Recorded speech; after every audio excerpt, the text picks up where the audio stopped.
Resaka politika zao tsy mahay fahasan'ny devoly raha ty zala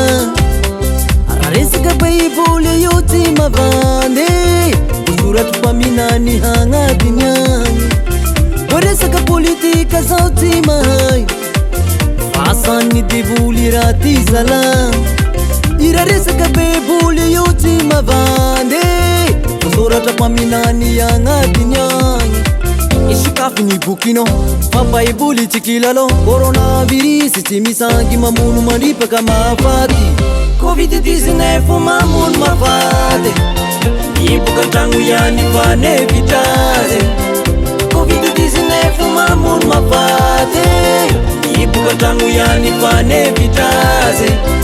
covid-19 mamono mafaty iboka antragno ihany fa nevitrazy covid-19 mamono mafaty iboka antragno ihany fa nevitrazy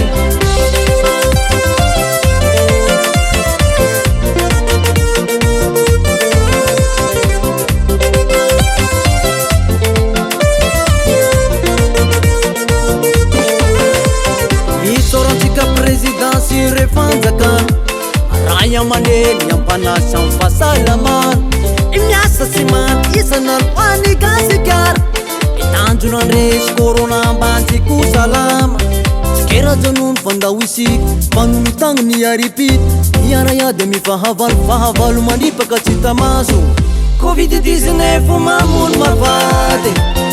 iboka antragno ihany fa nevitrazy covid-19 mamono mafaty iboka antragno ihany fa nevitrazy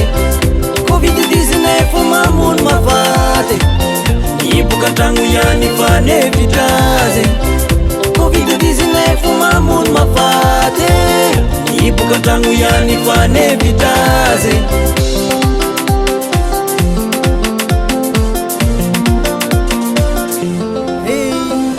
andao isiky iaribe baka amin'ny tompo efa maro loatra ny fahotana mizo tontolo tapoka ifa tsy politika fa tsy kariry fatrany ampita mihorohoro amy fahavalo mandripaka tsy tamaso hoantsika voka malagasy angataina zalantsika mpanaraka mipetrapetraky fanjakana miaretiny fa izy io zala tsy misangisangy hitandrio zala agnambagna ampitandrano masinakagny amy tele fa tsy moramora aza mba tonga amizena aketo raha karany zalahy sady tsy mankatianao corona Madagasikara resine fognanao